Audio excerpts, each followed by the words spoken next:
Estamos no segundo dia do workshop de prevenção e recuperação de drogas sintéticas.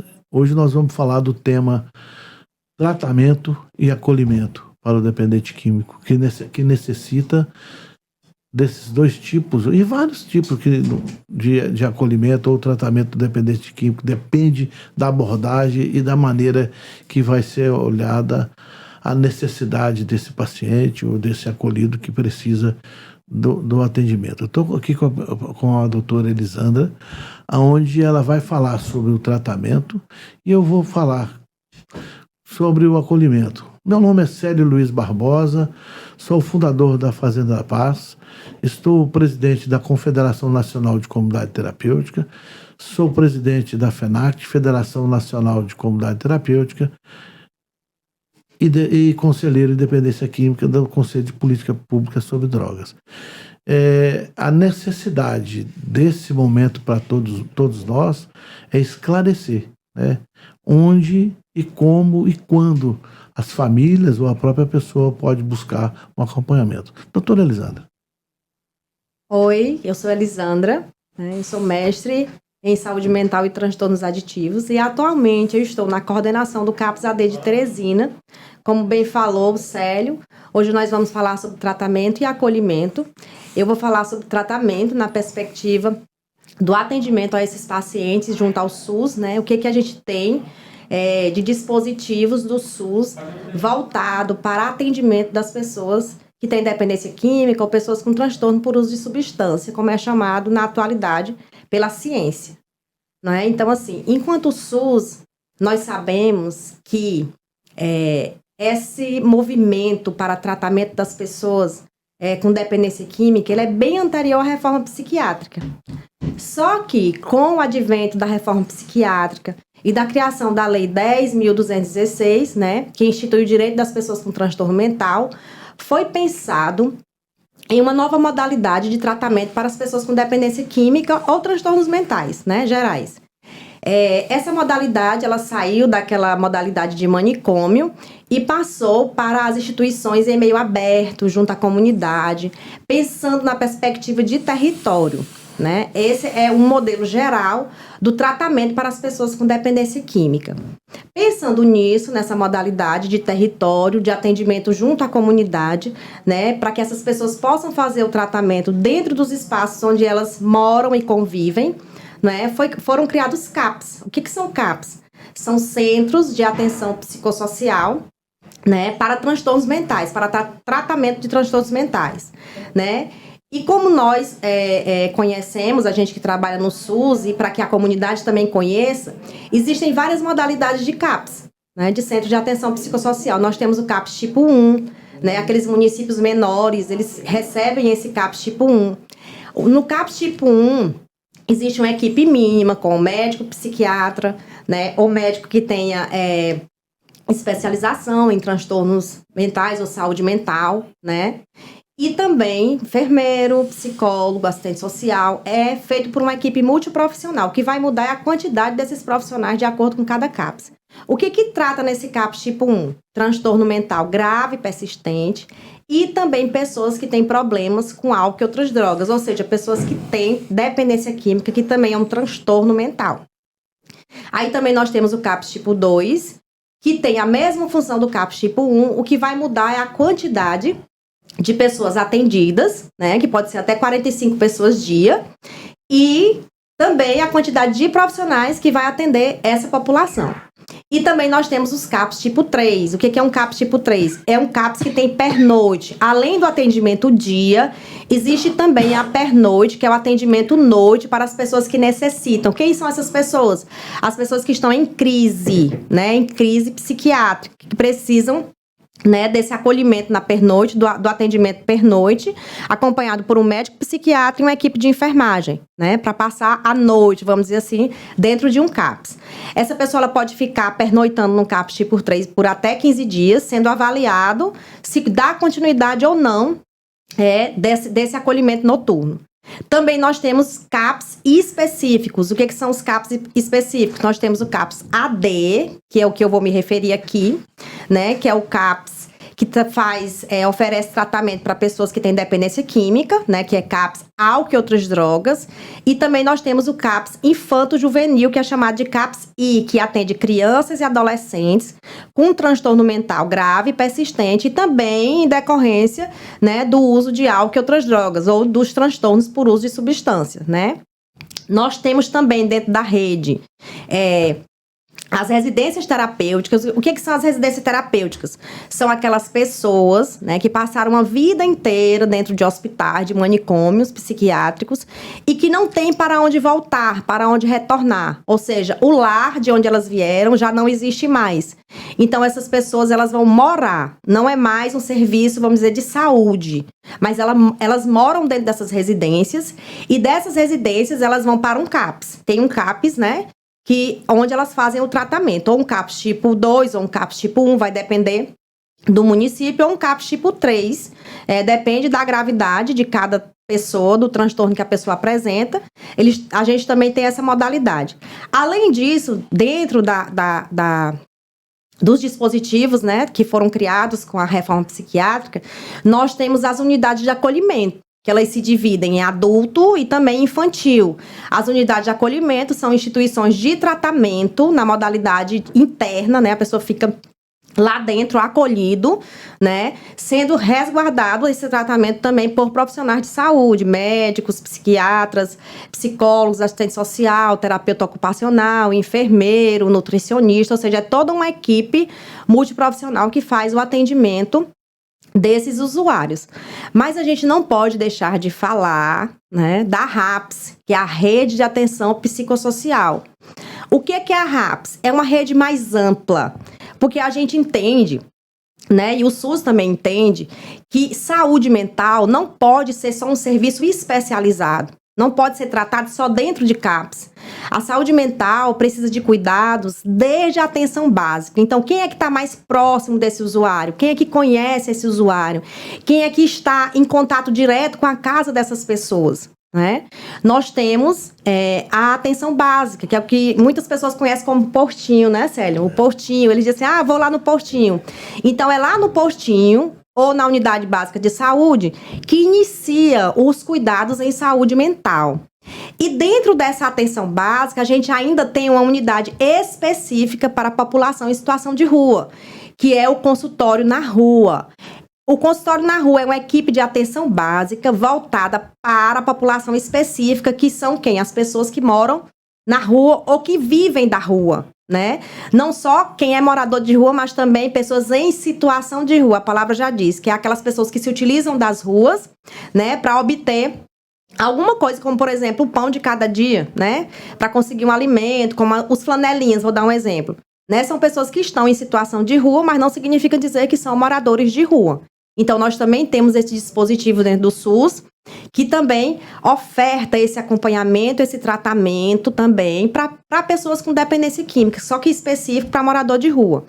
Então, pensando nessa perspectiva de território, de atendimento, onde exista um vínculo mais próximo com essas pessoas, a gente pensa na atenção básica como uma porta, principalmente de triagem, das pessoas que estão ou que têm transtorno por uso de substância ou dependência química. Detectando que lá na comunidade tem essas pessoas, você já pode fazer uma vinculação, né, se ainda não estiver estabelecido esse vínculo, para que você sensibilize essa pessoa que está precisando desse tratamento para os dispositivos que existem dentro da rede de saúde, né, como todos esses dispositivos que eu já falei para vocês, né, sobre o tratamento para dependência química. Então, sensibilizando essa pessoa, né, vale lembrar que se ela precisar de um CAPS, quem é que vai para um CAPS? São pessoas que têm dependência química, não é todo uso de substância. O que nós estamos falando? De uso. Por exemplo, pessoas que usam álcool no final de semana, que bebem pesado no final de semana, têm problemas com álcool, mas não significa dizer que tem dependência química. O que é a dependência química? A gente precisa deixar claro aqui. Isso, né, Célio? São aquelas pessoas que vivem em função da substância. Elas abandonam o trabalho. Termina tudo. elas têm problemas com a família, com os vínculos, né, Célio? Problemas familiares, problemas sociais, problemas no trabalho, deixam de estudar, não produzem mais nem na questão acadêmica e nem na questão profissional, como produziam antes, e elas vivem pensando em como vão conseguir essa substância para suprir esse desejo, essa necessidade, que é o que eles tanto chamam, também a ciência chama, que é a fissura, né? Esse desejo exacerbado de ir em busca da substância, e eles não pensam em outra coisa. Cada droga é uma fissura diferente. Exatamente. E pior, cada um pior do que a outra. Cada um, lembrando que a fissura é diferente para cada substância, e lembrando também que o processo de desintoxicação de cada substância, ela é feita de forma também diferente. E tudo isso que a gente está falando aqui faz parte do tratamento, não é? São questões que precisam ser vistas. Então, quem é que vai para um CAPS-AD?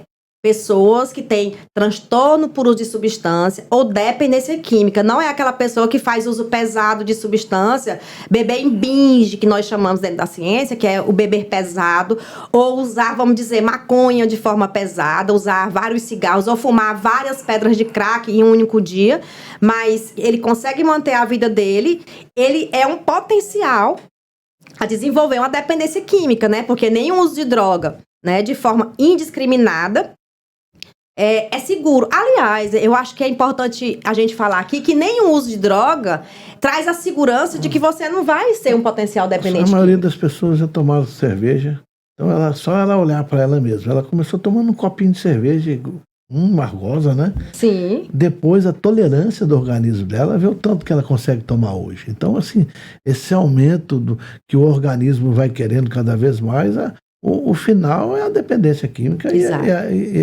Porque eu nunca vi uma droga só tomar conta ali devagarzinho. Raras pessoas que você vê usam uma ou outra e conseguem viver sua vida. Exatamente. E a gente também, nenhum profissional de saúde pode dizer que existe uso seguro, né? Não, você vai usar essa quantidade aqui que ela é segura. Por quê? Porque tem questões que são peculiares ao ser humano. Cada um vai reagir, né, com aquela substância no seu organismo de uma forma diferente. Uns toleram menos, outros toleram mais, outros precisam de uma quantidade mínima para ter uma reação, né, exacerbada, vamos dizer assim, de sinais e sintomas. Outros precisam de uma quantidade máxima, né, de uso de substância para poder ter as reações que ele deseja, que ele busca, não é? E a gente precisa deixar claro aqui que problemas com drogas ou dependência química são questões que precisam ser olhadas, né? E questões de saúde pública, que vai trazer prejuízo em outras áreas da saúde desse indivíduo. Não é só a questão da dependência química em si, só usar a substância e os sinais e sintomas que a substância provoca. Mas, além disso, o que ela está provocando para a vida dessa pessoa e também das famílias. E quando a gente fala disso, a gente também fala de modalidades de tratamento. Como é que nós do SUS, por exemplo, a gente faz o tratamento para essas pessoas? Primeiro a gente acolhe, né? O que é esse acolhimento? É entender, né? O que essa pessoa usa, o que faz ela usar, que é a questão de manter o uso, né? Quais são os prazeres que ele sente quando usa droga, quais são os prejuízos que aquela substância já trouxe para a vida dessa pessoa, que é o que nós chamamos de avaliação de vulnerabilidades. A gente avalia, né, o que deixa essa pessoa mais vulnerável para usar substâncias, não é? E também a gente precisa observar cada caso, a individualidade. Não tem como eu olhar para uma pessoa e dizer o seu lugar de tratamento é aqui no CAPS, porque você deve ficar aqui, que aqui é o melhor lugar. Gente, quem vai dizer qual é o melhor lugar para essa pessoa ser tratada é ela. Porque do jeito que a droga age de forma singular, peculiar em cada um de nós, aquela pessoa também vai dizer onde ela se sente melhor, né? Se é num CAPS, né? Lembrando que a comunidade terapêutica ela é um acolhimento, mas ela está ligada a um CAPS, né? A gente faz um trabalho compartilhado, que eu acho que é isso que ajuda bastante a esse tratamento, porque tem usuários que precisam de medicamento, tem usuários que não precisam de medicamento, e aí lá dentro do CAPS, por exemplo, a gente vai ver se aquela pessoa precisa, né, de uma entrevista motivacional. Com certeza, a maioria dos usuários que lá chegam precisa de uma entrevista motivacional. O que é isso? É entender qual é o nível de motivação que ela está para esse tratamento. Depois a gente vai trabalhar com intervenção breve. O que é intervenção breve de uma forma geral? Você vai trabalhar questões pontuais. O que é que aquela pessoa está precisando mais? Onde ela está precisando mais, nós vamos buscar sanar essas vulnerabilidades do que ela está precisando mais. Isso de forma pontual. É tipo assim, você vai fazer uma lista do que você precisa primeiro. E a gente começa a trabalhar primeiro o que ele está precisando naquele momento. Depois a gente parte para a segunda coisa da lista e assim sucessivamente. Depois a gente trabalha na perspectiva de prevenção de recaída. É aquela pessoa que já consegue manter estratégias para não usar a substância ou diminuir o uso dessa substância, né? Para que ela permaneça criando esse repertório de comportamentos que faz com que ela se mantenha bem ou abstinente do uso de substância, não é? Prevenção de recaída, a gente tem que pensar também em quê?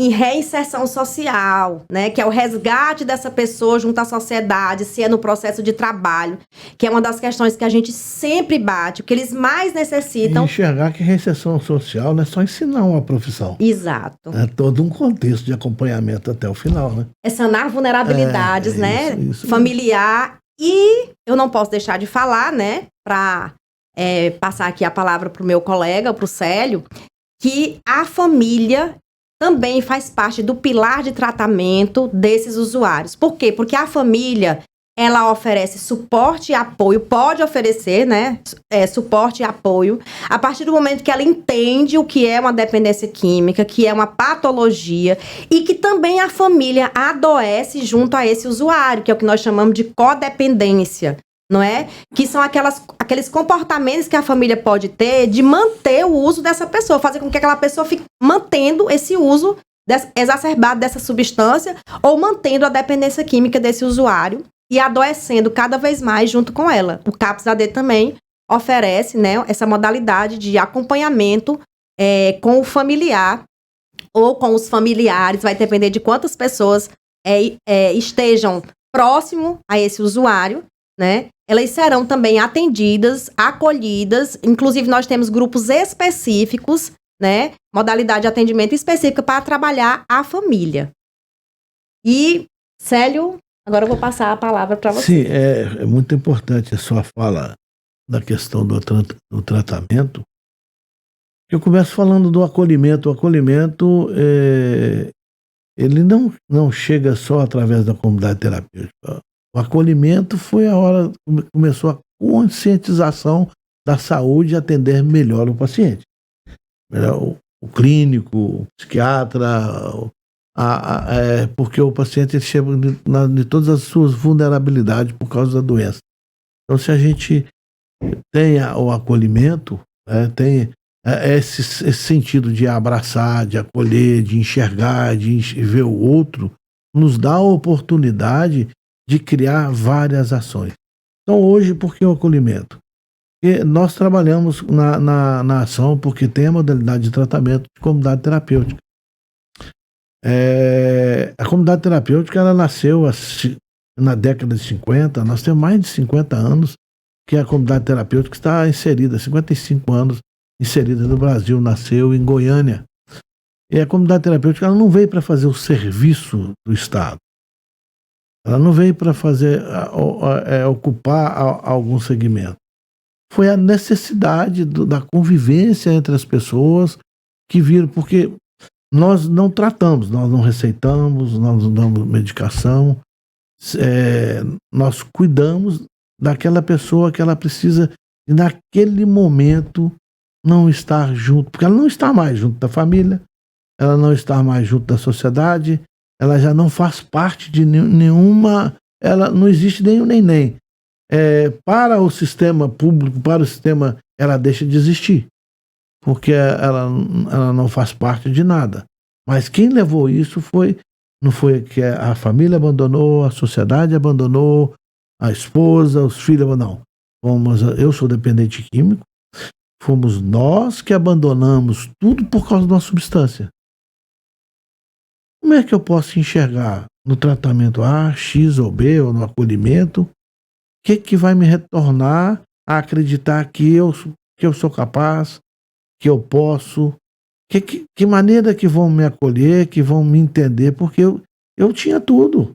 Eu tinha educação, eu tinha saúde, eu tinha família, participava das políticas sobre droga, sobre as políticas sociais como um todo. Eu vivia como cidadão, eu não sei falar se é certo ou se é errado, né, mas eu vivia bem, né? Mas em grupo, nós vivemos em grupo, nós não nascemos só.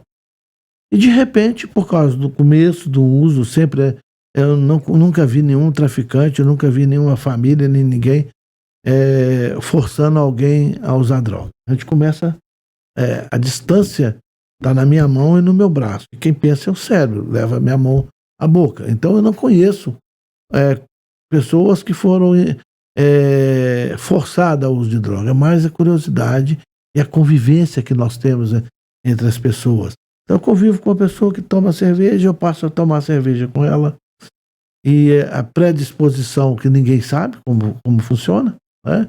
Não tem nenhuma pesquisa falando assim, ó, eu sou predisposto a me tornar dependente químico.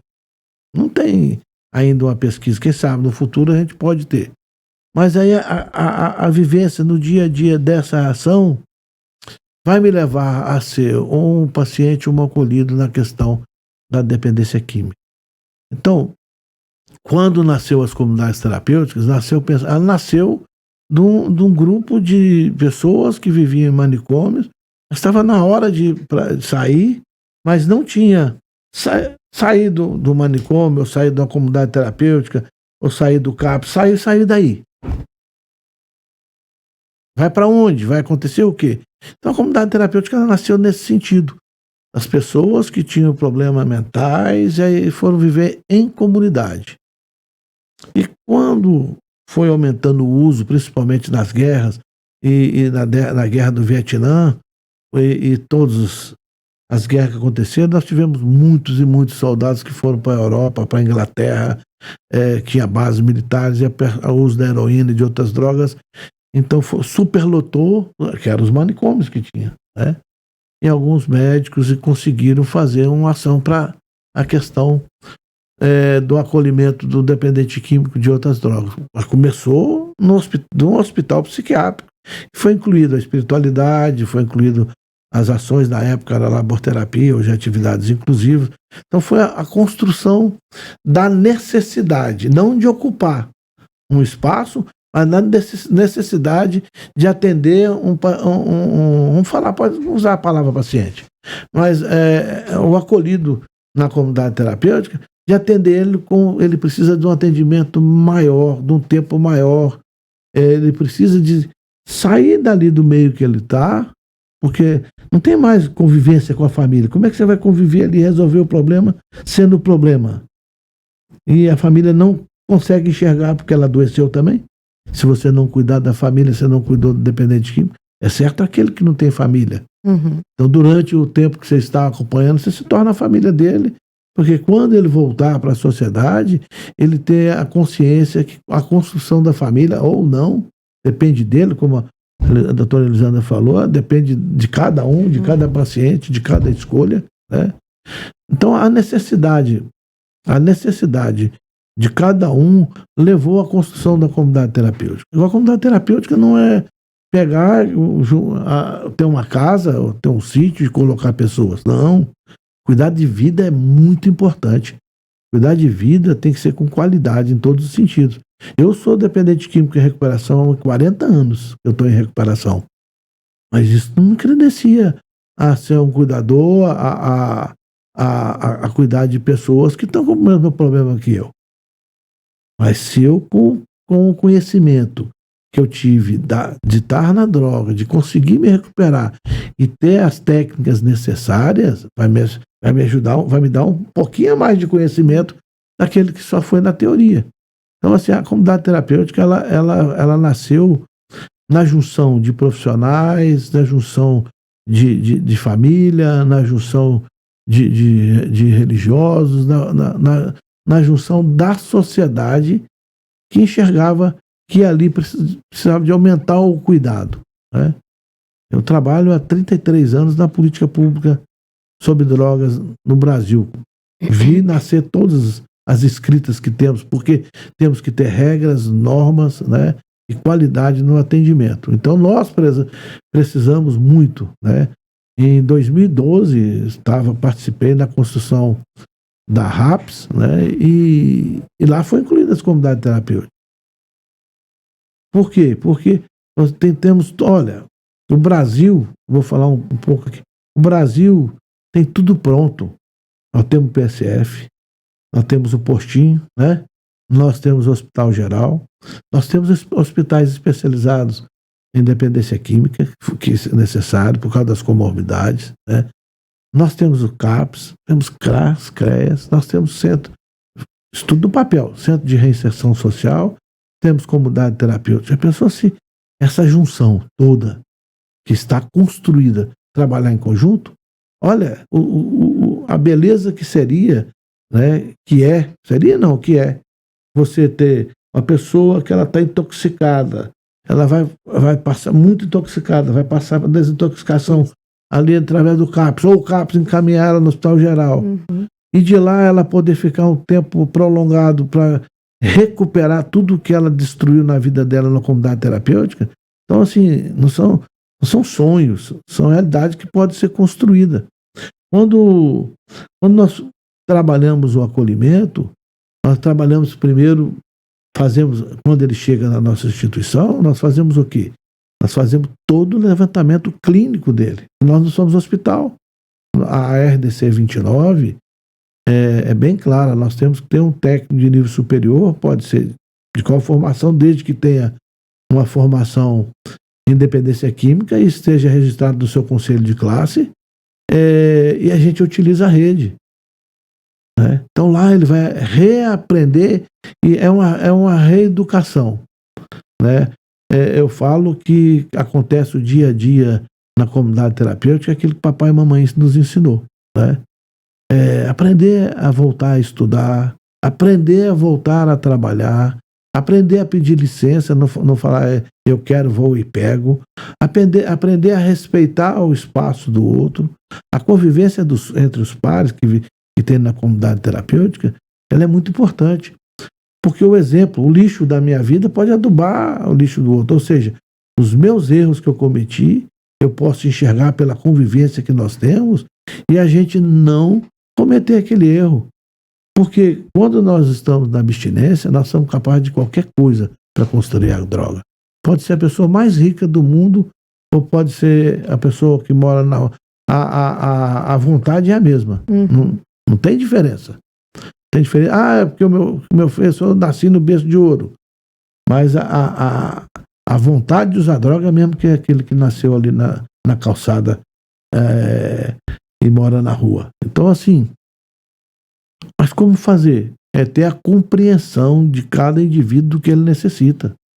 Tem pessoas que usam droga, assim, faz de tudo com a coisa errada, vai ali numa igreja, seja ela com a denominação, acabou, nunca mais fez nada. Tem pessoas que chegam ali ruim, no CAPS, nunca mais precisou de mais acompanhamento.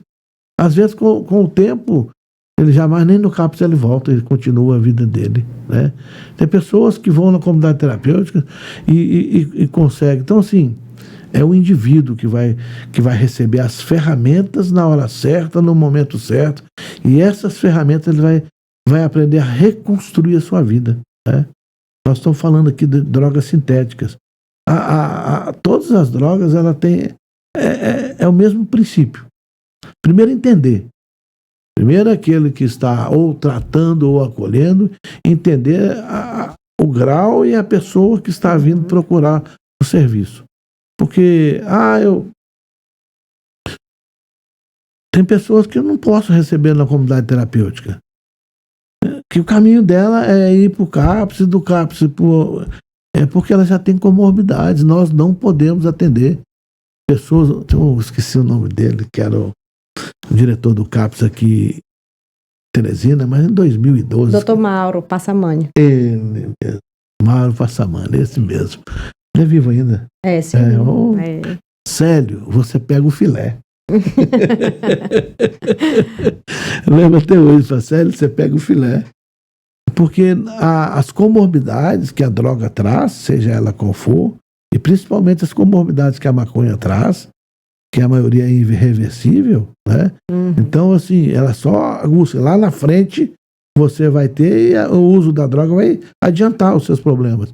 A comunidade terapêutica, ela não atende comorbidades hospitalares, que precisam do médico, que precisam do acompanhamento, precisam de receitar a medicação, né? Então a gente tem que ter, é proibido, né? É proibido a comunidade terapêutica receber pessoas que têm comorbidades.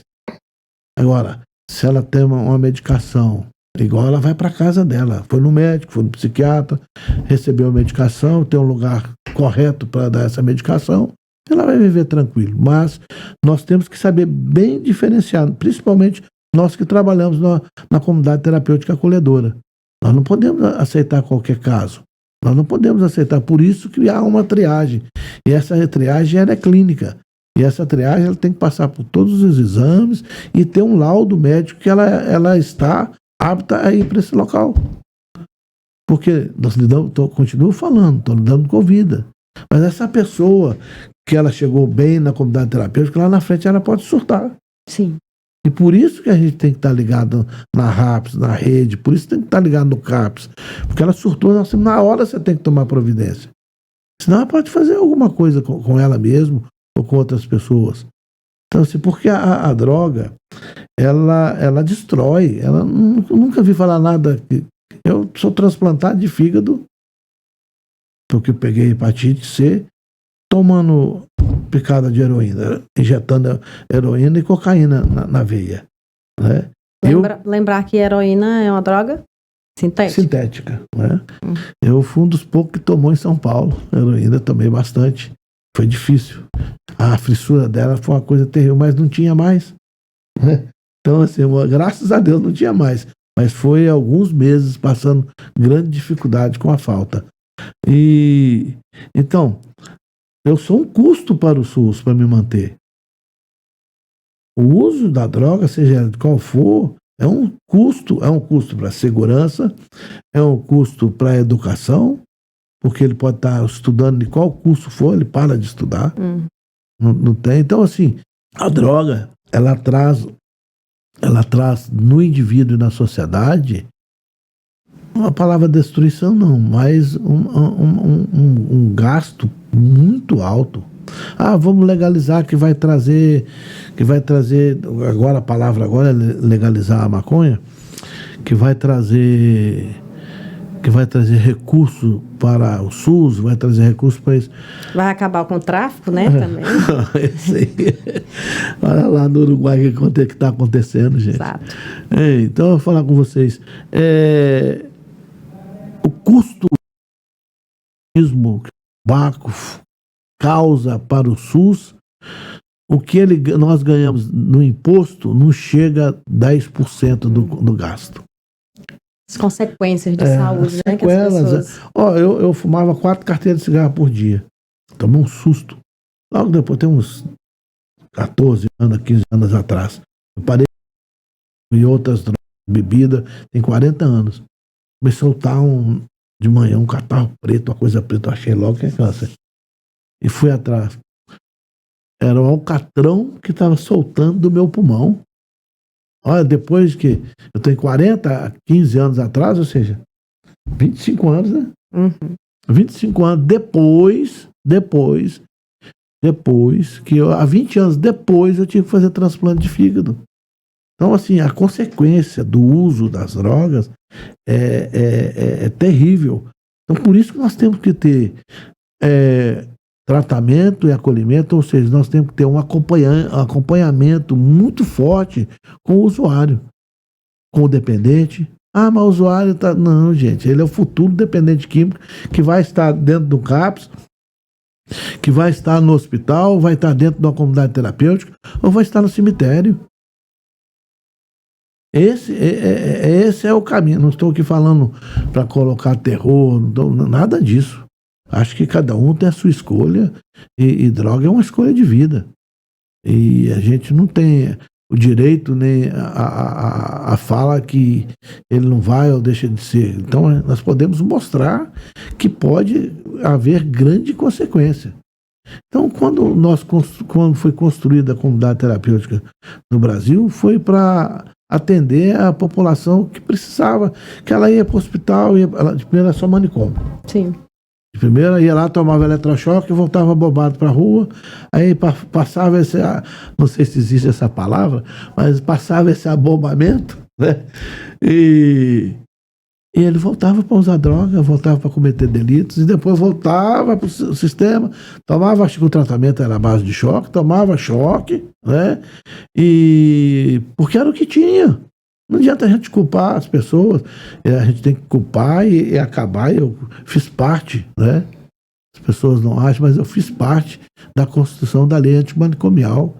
Começamos lá em o grande trabalho que fizemos foi em Santos, né? E de lá, por causa do Porto, muitas coisas nós participamos dessa ação, porque o abuso, eu sou da terra do manicômio de terror, sou de Minas Gerais.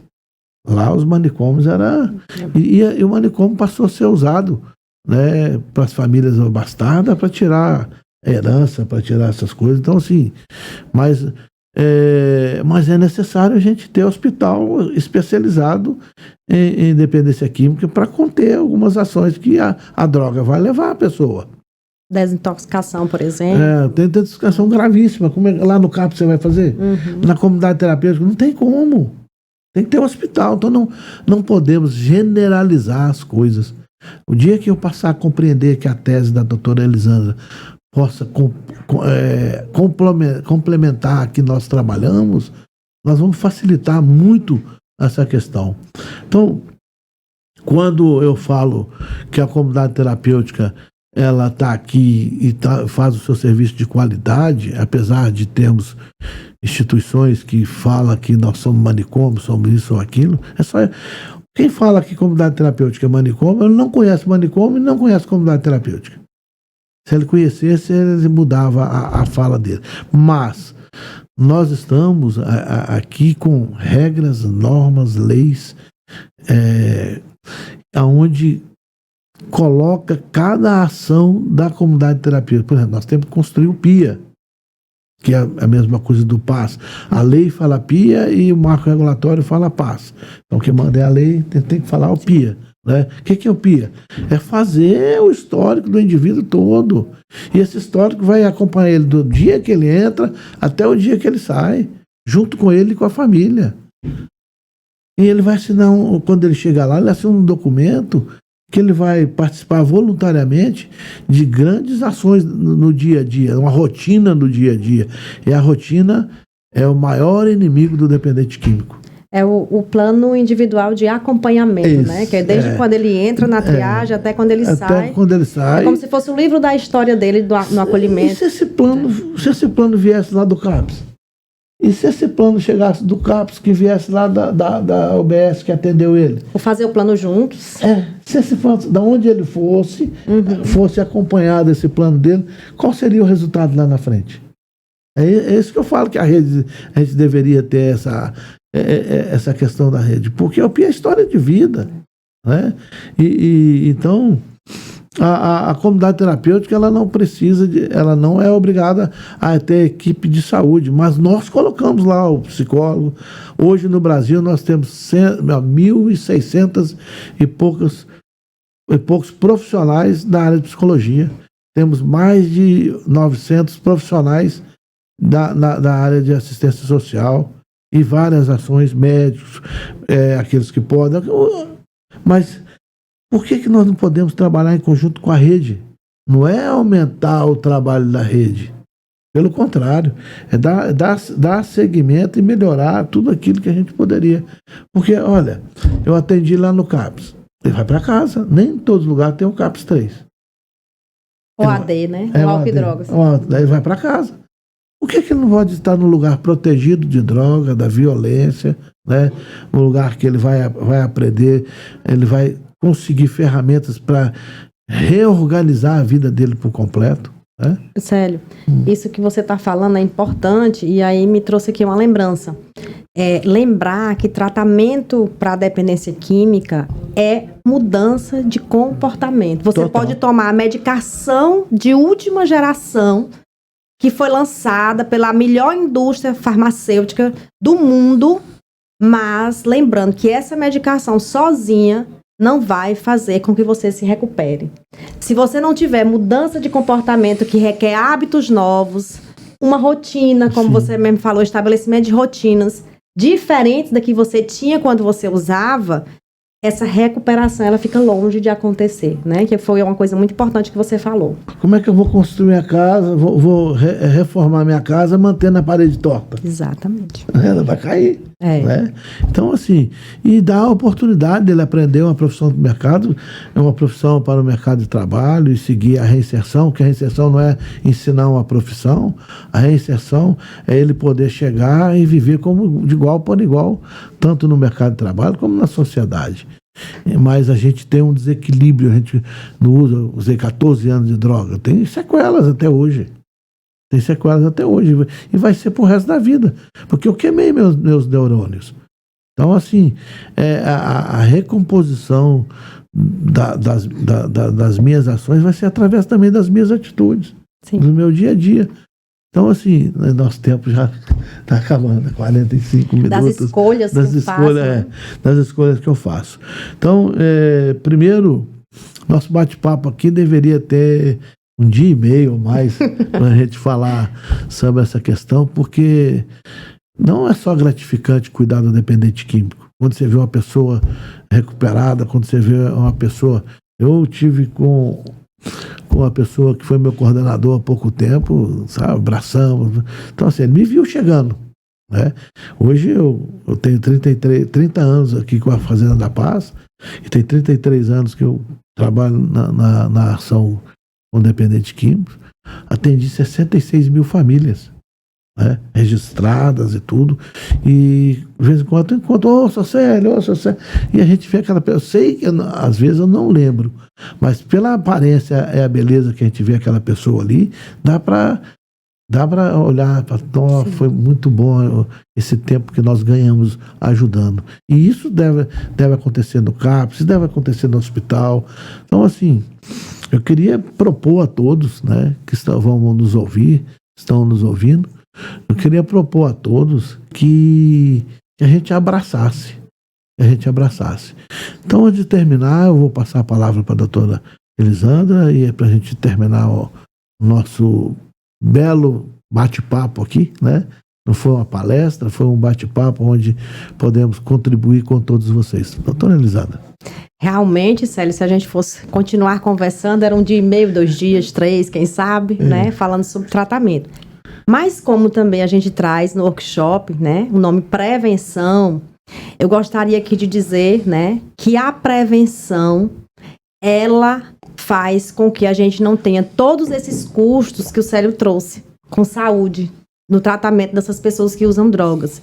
E às vezes a gente acha que prevenir o uso de drogas é você ter uma técnica ultra, né, mega, maravilhosa, mas uma das principais técnicas de prevenção às drogas, ela começa dentro de casa.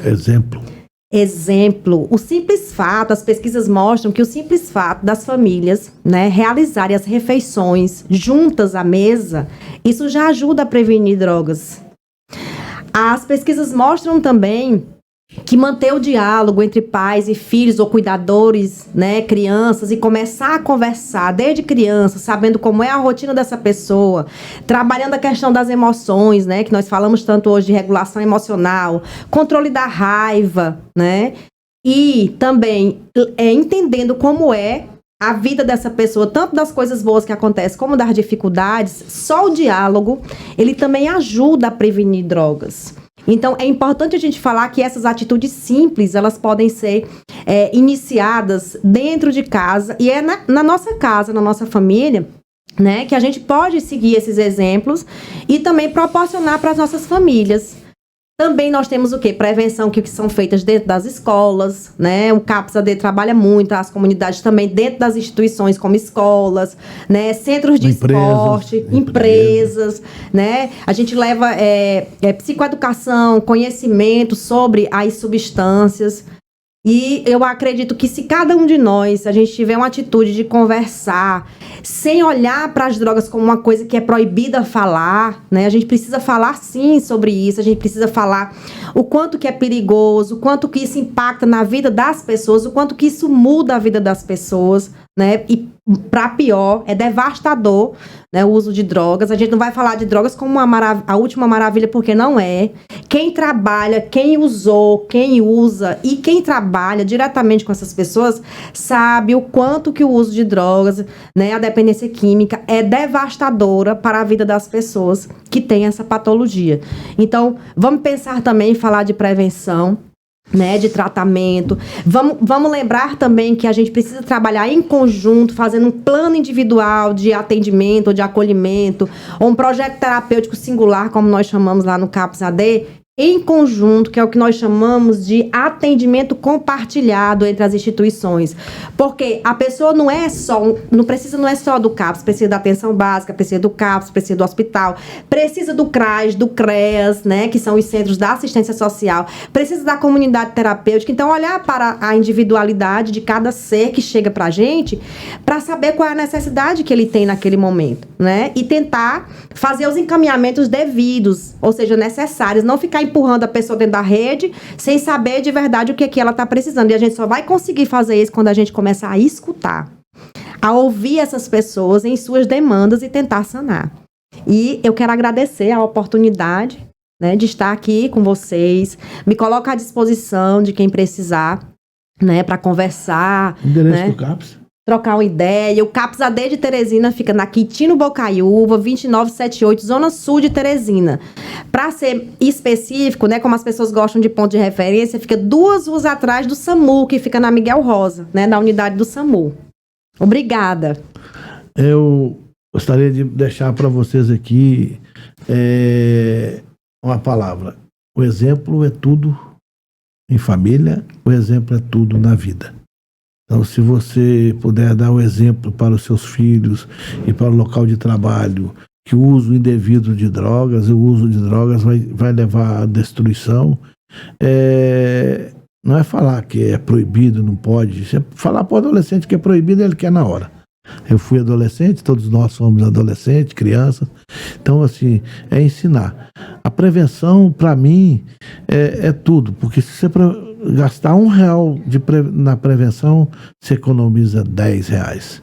Então, assim, nós temos tudo na mão, né? E como a doutora Elisandra colocou, não tem que ser a coisa que vai vir lá do universo, né, do cosmos, que tem o conhecimento maior do mundo, que vai... Não é nada disso. Né? Existem grandes ações, grandes escritores, grandes pessoas, mas é a união de todos nós, da sociedade, da família, das igrejas, ou seja, de todos, né?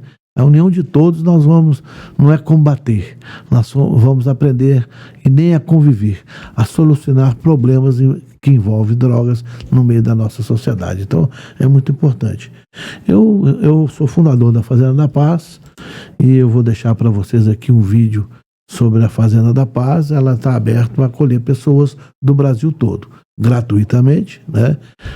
A pessoa fica no processo de acolhimento durante 1 ano, onde nós trazemos a oportunidade para ele e as ferramentas, né, junto com as rotinas e com regras e normas, dá a ele a oportunidade dele criar novos hábitos dele, não hábito que a instituição vai entregar para ele.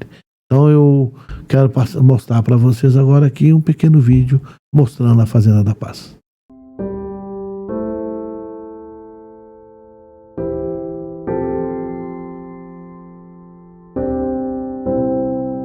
Primeira comunidade terapêutica do Piauí e segunda do Nordeste, a Fazenda da Paz há 25 anos transforma vidas com o acolhimento de jovens e adultos dependentes químicos.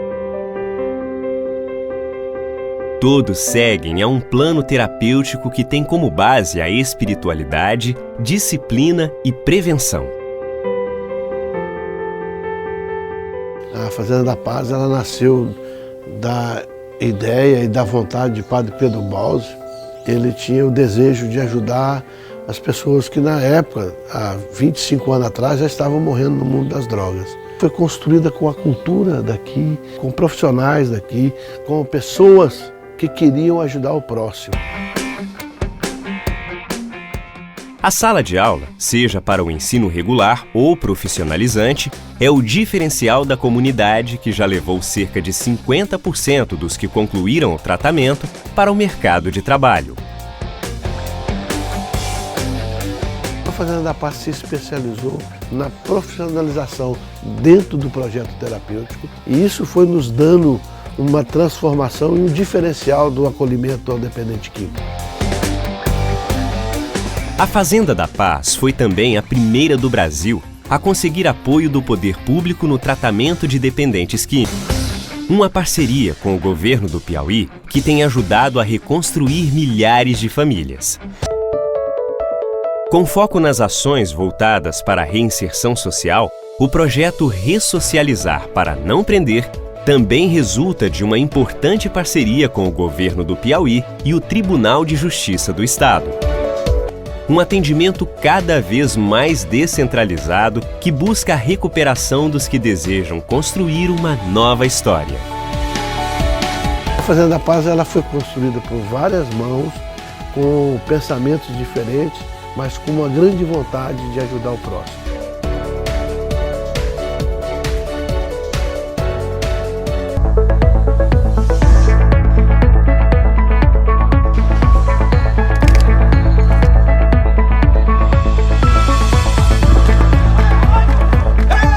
Descalços possibilitam um melhor contato com o chão do lugar que Inácio viveu momentos de transformação e que foram decisivos para o surgimento de uma nova vida. Hoje, como coordenador da comunidade Luz e Vida, Inácio tem outra missão: ajudar cada uma delas a superar os desafios impostos pelo uso das drogas. Eu sinto realizado, bom demais. Se sente alegre. O seu cansaço faz com que os outros andem mais ainda. Então, o seu cansaço lubrifica você faz os outros andarem também. Então você só anda feliz se vê aquele que você ajudou a andar também bem.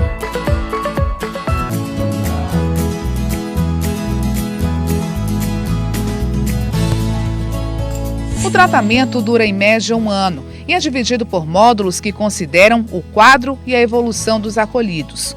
O cotidiano na Fazenda da Paz envolve atividades domésticas, terapias de grupo, reuniões, reflexões e encontros espirituais. Trabalhar a raiva, trabalhar a autoestima, trabalhar a insegurança, trabalhar a ansiedade, dependendo daquilo que no momento a gente percebe que está predominando, a gente faz uma terapia ou outra. A última fase é a ressocialização, onde ele entra com um aprendizado de alguma profissão. Nós temos algumas a oferecer. Durante o período que ele passa conosco, ele tem cursos de aprendizamentos e aprende com isso, além dos cursos que também são oferecidos pela Fazenda e os parceiros, né?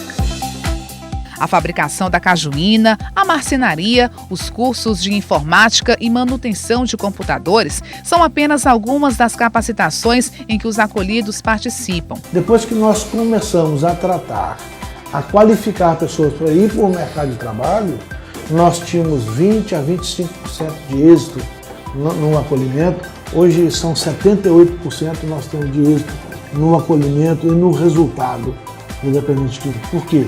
Porque ele vai voltar não como uma pessoa que parou de usar droga, mas vai voltar um homem preparado para o mercado de trabalho também. Cerca de 15 mil pessoas já passaram pelo tratamento ou participaram de algumas das atividades desenvolvidas pela instituição.